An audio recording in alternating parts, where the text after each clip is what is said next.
want to visit with you about the South and representation. If we look at the Constitution over time, it's evolved and it's democratized. But one of the things we've discovered is that time and again we keep coming back to these issues of representation. Now, Harold Laswell said that politics is who gets what, when, and how. Politics is power. And the apportioning of political power is the one pure political science. It's the naked allocation of power, because it's what we would call a zero-sum game. Whatever power you give to one person, one group, one area, one person, you're necessarily probably taking from someone else. So representation issues are very important, because representation is how the institutions of government use their coercive authority to allocate values or to take money, and to give money to take wealth and to give wealth. So who gets to vote is a major issue in American constitutional studies. It was an issue at the time of the framing of the Constitution. It is an issue that we continue to litigate to this day.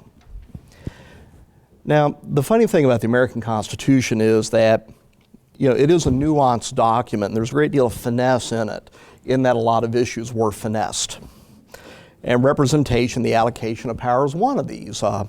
We know, for example, in dealing with the slave issue, that 3/5 of an other person would count towards allocating representative power in giving representatives to states. What we do when we apportion political power in the U.S. House is we apply a formula, originally what was called the Hamiltonian formula, later the Jefferson formula, then I think there was a formula to defy the Alabama paradox.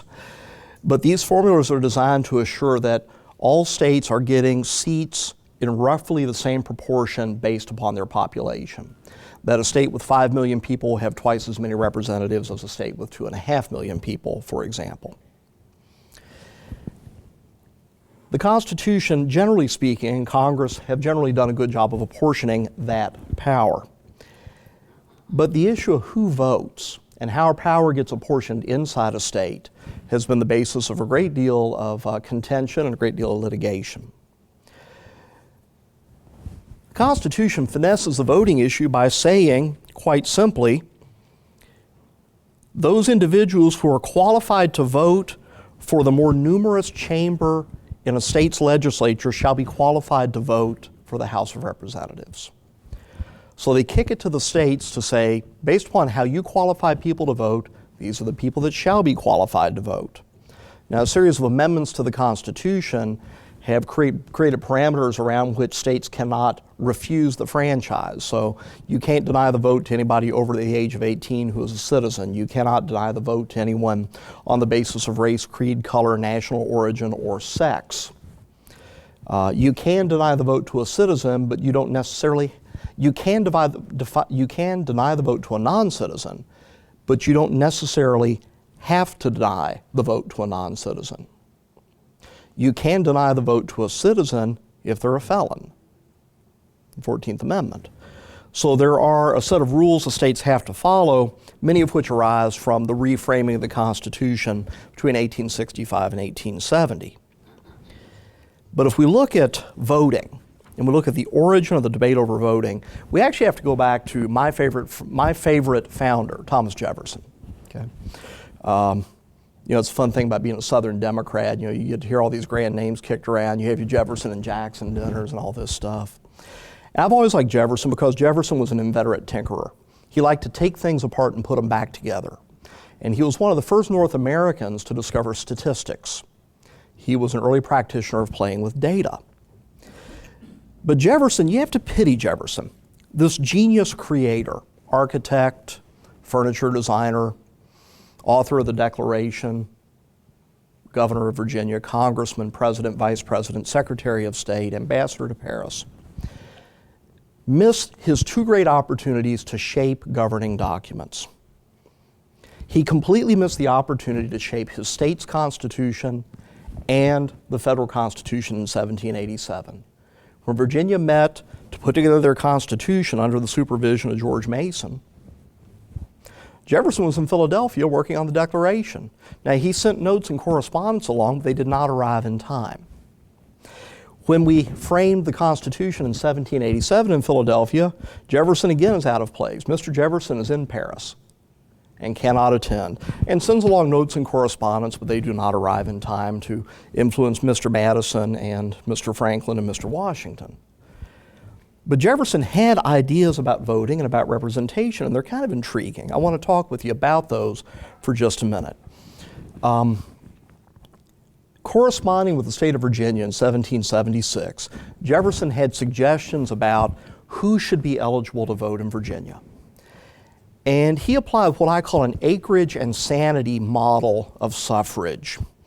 Jefferson said in his own words, all male persons of full age and sane mind having a freehold estate, or 1/4 of an acre of land in town, 25 acres of land in the country, and all elected persons resident in the colony who have paid scot and lot to government the last 2 years, taxpayers, shall have the right to give their vote in election of their respective representatives.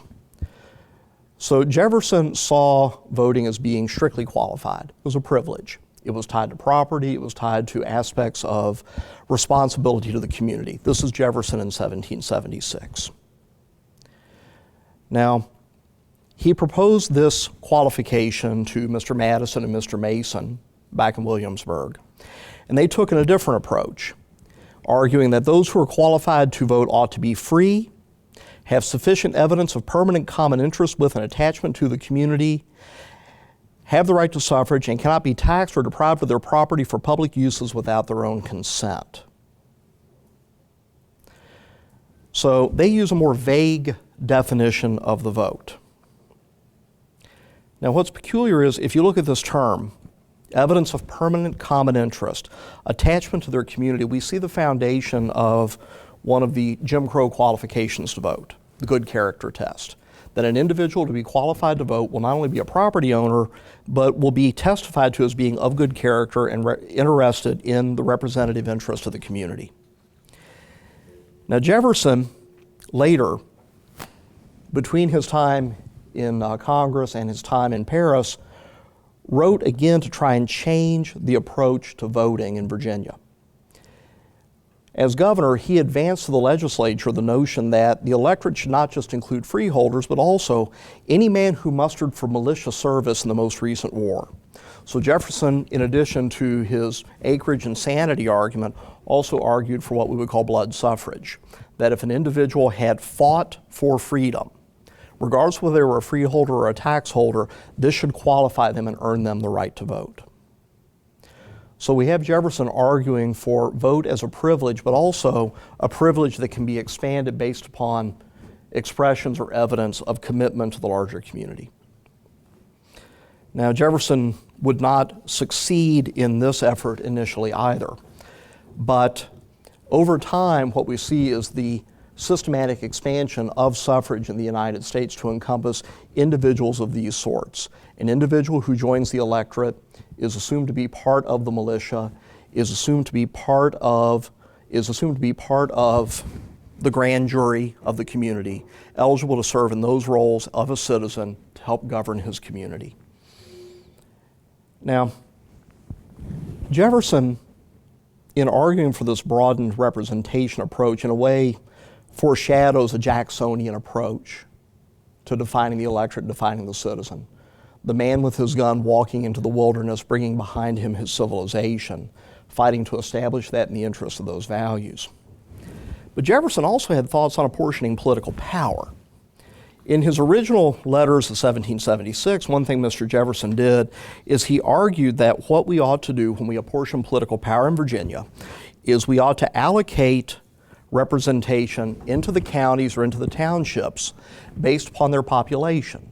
That as counties or townships reach population thresholds, they would get more representatives. And you would vary the size of the legislature to accommodate adding new representatives to represent added population. So if you have 5,000 people in a county and that gives them 2 representatives, when they go to 7,500, they can pick up a third. They go to 10,000, they can pick up a fourth. This approach is actually not that dissimilar to the good government redistricting principles we try and pursue to this day of having proportional representation. Jefferson would later criticize Virginia's actual apportionment scheme, which gave 2 representatives to every county, 1 representative to every township, regardless of population, meaning that communities that had small populations had as much representation as communities with large populations. It also counted slaves for the purpose of population and apportioning power, which meant that if you went to the low country of Virginia, where all the large slaveholding plantations were, there were a large number of representatives there, but they didn't vote. Jefferson wanted to apportion on the basis of voters. Virginia apportioned on the basis of bodies. The consequence was, in 1784, Jefferson criticizes the Virginia legislature by demonstrating that most of the voters are above the tidewater, above the low country, up in the hill country, but most of the representatives are down in the tidewater, down where the big plantations are. So a minority of the vote is electing a majority of the legislature.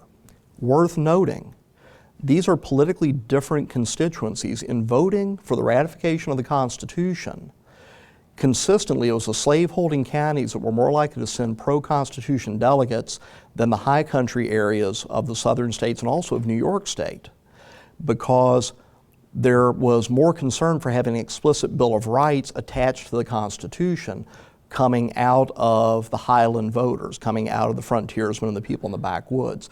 They were very concerned about having a stronger, more centralized government, in part because they and their predecessors, their ancestors, had been constrained from going into those mountains by the British government, crossing the Alleghenies. And this is part of my own family's heritage. We defied the British settlement ban in 1774, went into Kentucky. So this was not an unusual story for that more populist, independent-minded Scots-Irish population. Now, what's interesting about these issues is they foreshadow the contemporary debate. We look at modern Southern politics in the context of the Constitution. The Southern states were more likely to use county-based apportionment schemes to allocate their legislatures. The state of Georgia and Maryland actually allocated votes for governor and party primaries on the basis of county rather than population, meaning that, for example, in Georgia, you could have a situation like the 1946 election where the Democratic Party nominee came in second in the primary. This would be the late Gene Talmadge. Litigation, this also served to disfranchise rural black voters. Urban blacks by the 1950s in southern states are generally voting. Not at the rate of whites, but they are voting. And they are having an impact on elections, not in the country. The political power is in the country where black voters are disfranchised. A minority of the vote can elect a majority of the legislature. A series of cases get set up in the 1960s that use the 14th Amendment and the Equal Protection Clause, the 14th Amendment, to ensure, use the Equal Protection Clause to challenge the use of county unit systems to elect officials or nominate officials in places like Georgia, to challenge malapportionment of state legislatures, the Baker v. Carr case in Tennessee, Reynolds v. Sims in Alabama, which actually overturned the apportionment scheme of every state legislature in both chambers of every state legislature in 43 states in one case, one decision. The Westbury case, which assured that all congressional districts would be of equal population. These cases, projecting these values, present us with the irony of Jefferson. Jefferson argued for equal apportionment and popular apportionment that would efficiently translate votes into seats. Jefferson also argued in other writings for the virtues of the country farmer, for the agrarian, the virtues of aspects of rural populism, which become the foundation for maintaining malapportionment. So when we look at representative issues that have been challenged under our Constitution, we find that Mr. Jefferson lands on both sides of the equation. All right, thank you.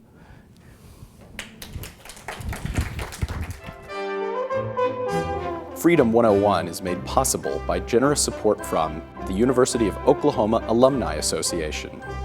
Freedom 101 is a program of the Institute for the American Constitutional Heritage at the University of Oklahoma. For more videos and podcasts, visit freedom.ou.edu.